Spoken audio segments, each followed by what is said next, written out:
Alam niyo mga kapatid, yung love ng Panginoon sa bawat isa sa atin, hindi nagbabago.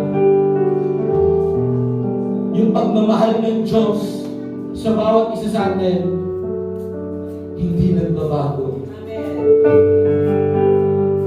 Kung ano ka, kung paano mo makilala ang Panginoon, inibig ka ng Diyos, hanggang ngayon, mahal ka ng Diyos. Amen. Amen? Kaya alisin natin yung mga bagay na hindi nakalulugod sa Panginoon.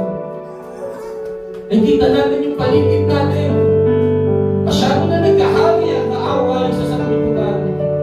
But always remember this. Hindi matatapos ang kaharian ng Diyos.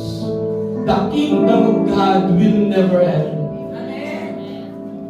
And His glory will reign. Yes. Yung presensya ng Diyos yung lagi nating nararanasan. And if you want to experience the presence of God, and if you want to feel the presence of God, you have to worship Him. You have to lift your hands to God. You have to lift your heart to God. You have to sing. Huwag kang mahiya mawin sa Panginoon. Dahil narinig ng Diyos lahat ng hinayin natin. Yung sakit na meron ka, yung pain na nararanasan mo, alam ng Diyos yan.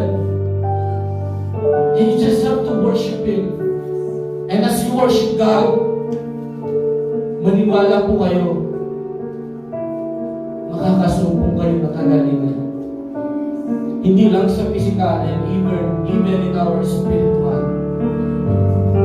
Kaya sa umagang ito, deserve ng Diyos, deserve ni God na i-worship.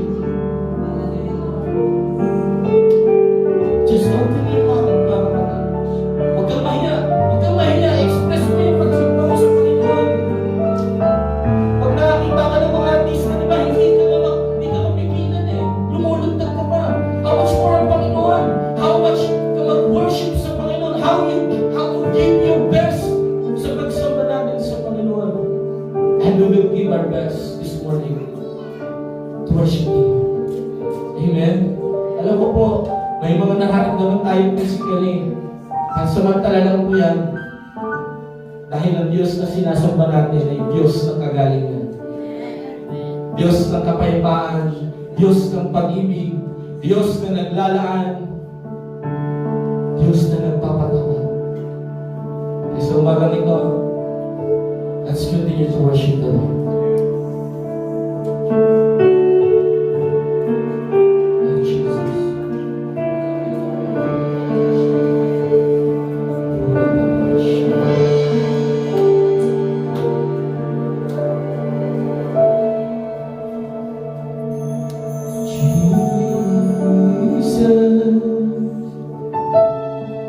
God's righteousness revealed.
na